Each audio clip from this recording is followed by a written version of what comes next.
Hapon ay pinagnilayan natin ang paanyaya ng Panginoon na higitan natin ang pagsunod ng mga iskriba at ng mga pariseyo. At yung ebanghelyo natin ngayon sa araw na ito ay isa sa maliwanag na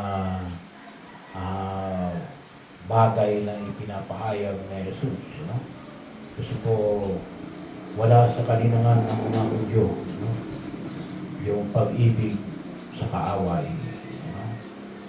Ang kanila lamang ay ibigin mo yung umiibig rin sa iyo. No? Bahagi yun na kung saan ay ito po ay isa sa mga tatak natin bilang mga Kristiyano, yung paanyaya ng pag-ibig sa kaaway. Hindi madali, no? Bahagi yun, pero sana po higit natin maunawaan ito sa dalawang pangunahing pamantayan. Ano? Una ay isang pagkilala na tayo ay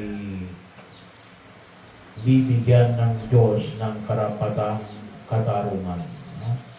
Kasi bagay yun, ano? Kung sabi nga natin, ba't natin ibigin yan? Ano?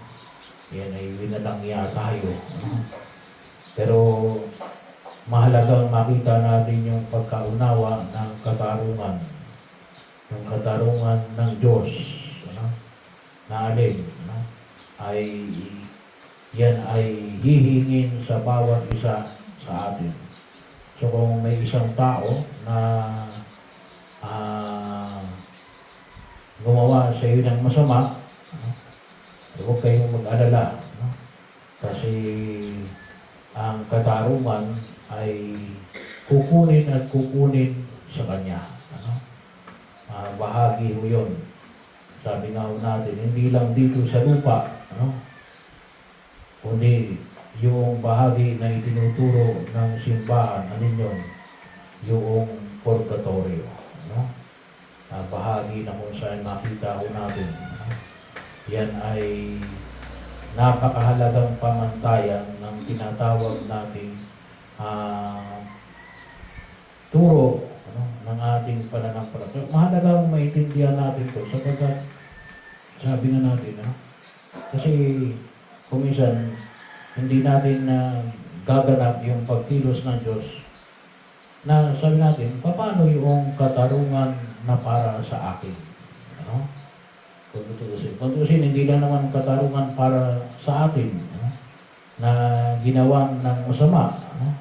Ngunit isang katarungan na kung tutusin, higit sa lahat, ay para sa Diyos. Kasi anything na pagkakasala ay hindi lang natin ginawa sa taong pinagkasalanan natin, ngunit higit sa lahat sa pinagkasalanan natin sa Diyos. Kaya mahalaga po yung elemento ng katarungan. Ano? So, bagaman sabi nga natin, yung tawag natin noong una ay pagbabayad puri. Kaya nang ayaw kong gamitin yung salitang pagbabayad puri. Mas gusto kong gamitin yung salitang katarungan. Bahagi o yun. At maliwanag ko, yung katarungan na ipinamamanig natin sa ating pagkilos is tulad ng ipinahayag ko ng pagninilay ng pag-uusap ni na Jesus at ni Sakeo. Anong sabi ni Sakeo? Kung ako'y may nadayang sino man, 4 na beses kong ibabalik doon sa taong pinagdinaya ko. So, kung tusin, yung dino ay higit sa pamantayan ng lumang tipan. Sa lumang tipan kasi ay 3 beses lamang. Kung nakakuha ka ng 100, ibabalik mo ng 300. Pero sa bagong tipan, kung nakakuha ka ng 100, ibabalik mo ng 400. 4 times. Eh, sabi nga na, hindi natin nagawa yun dito sa daigdig na ito. Yan ay hihingin sa iyo doon sa purgatorio. Kaya napakahalaga ho. Kaya kuntusin, wala tayong dahilan para magiganti. Ano? Sapagkat ang sabi nga, ang paghihiganti ay para sa Diyos. No? Pero yun, ang isang bahagi na makatutulong sa atin sapagkat sabi nga natin, lalong-lalo na kapag ang pinag-usapan natin ay kaaway, no? Ibig sabihin, may pagkukulang ito sa akin. Paano na lang yung pagkukulang niya sa akin? Huwag tayong magalala. Mayroong katarungan ang Diyos para sa bawat isa sa atin. No? Hindi pwedeng hindi yun magbabayad. O kahit na tayo na nagkasala, hindi pwedeng hindi natin ibibigay ang hinihingi ng katarungan. No? Father, nakumpisal na, dapat mo talaga ikumpisal. No? Pero yung pagkukumpisal, kulang yun. Pinakailangan pa rin ibigay yung hinihingi ng katarungan. Kaya meron tayong purgatorio. Yung purgatorio, no? Ay bahagi yun. Hindi ka na pupunta sa impyerno kasi nangumpisal ka na eh. No? Pero yung purgatorio din, katarungan yung. No? Kaya sabi ko nga, no? Kapag siguro naituro natin ng maigi yung purgatorio, no? Ay siguro mababawasan yung gumagawa ng masama kasi makita nila na talagang justice will be extracted to us accordingly.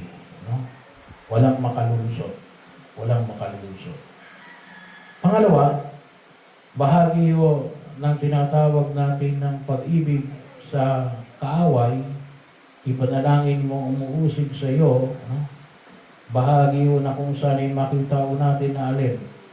Ito ay hindi makataong natura. No? Ba't yung sinabi hindi makataong natura? No? Ibig sabihin, hindi yan ang nature ng tao ang umibig sa kaaway. No? Anong nature ng tao? Ay ibig sabihin niya, kapag ang pinag-usapan ay kaaway, ay alin, gumanti. No? Kaaway mo eh. No? Sinaktan ka, sasaktan mo rin. No? Sabi nga, ngipin sa ngipin. No? Mata sa mata. No? Yan ang nature ng tao eh. No? Yung pag-ibig sa kapwa, sa pag-ibig sa kaaway, pag-ibig sa kapwa, pwede pa rin natura ng tao yun. Pero yung pag-ibig sa kaaway, hindi yun natura ng pagiging tao. No? Alin yun? Natura yun ng pagiging Diyos. No? Bahagi yun. Kaya, kung tutusin, hindi yung madali. No? Hindi yung madali. Pero ipinapahayag na Jesus na alin, gawin nyo ito sapagkat maliwanag na alin, humingi kayo ng tulong sa akin sapagkat yung pag-ibig sa kaaway, magagawa lamang natin sa pakikisa natin kay Jesus sa kanyang pagka-Diyos. No? Hindi natin magagawa yon kung ang pamantayan lamang natin ay ang pamantayan ng tao. Kaya maliwanag na rin, bahagi mo yun ng pagtugon na rin. Nais ng Diyos na alin, maging kabahagi tayo ng kanyang pagka-Diyos. Sa pamagitan ng alin, anong klase ng gawain? Ang pag-ibig sa kaaway. Kaya, bahagi na kung saan, pinagagawa sa atin ng Diyos yun. Bakit?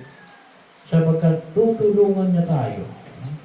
Tutulungan niya tayo. Kaya napakahalaga yung alin, pagiging natin ng lakas upang ito'y maisa katuparan. Puspusin tayo ng Espiritu Santo. At doon natin makikita na hindi lang tao ito, maka-Diyos ito. Bakit? Ay, kaya niyang umibig sa kaaway. So bahagi rin. At isang maliwanag na sabi natin, siguro na pinaka-immediate, ay rin yun, ay para masabi ang iibig mo yung kaaway mo ay do not seek revenge. Huwag kang maghiganti. O huwag kang kahit na mag-isip ng paghihiganti. Bakit? Kasi bahagi yun na alin, hindi ka nag-iisip ng masama, ano, sa kapwa mo. At hindi mo siya kahit minsan ninais na mapasama sapagkat siya ay naging kaaway mo. No? So, bahagi mo ito ng pagkilos na kung tutusin ay siyang magpapalalim ng ating pakipag-ugnayan sa Diyos. No? Kaya, ito nawa yung makita natin na isang biyaya na kapag nagawa natin ito, dumadaloy sa atin ang pag-ibig ng Diyos na humahantong at sumasaklaw hindi lamang sa mga taong umiibig sa akin, ngunit doon sa mga taong itinuturing akong o itinuturing na kaaway. Kaya ito yung paanyaya na pinapahayag ng Pong Kapal. At nawa, maging bahagi ng ating pagtugon sa paanyaya ng Poong May Kapal. Na ito ay maging bahagi ng ating kalinangan bilang mga tunay na mga anak ng Diyos.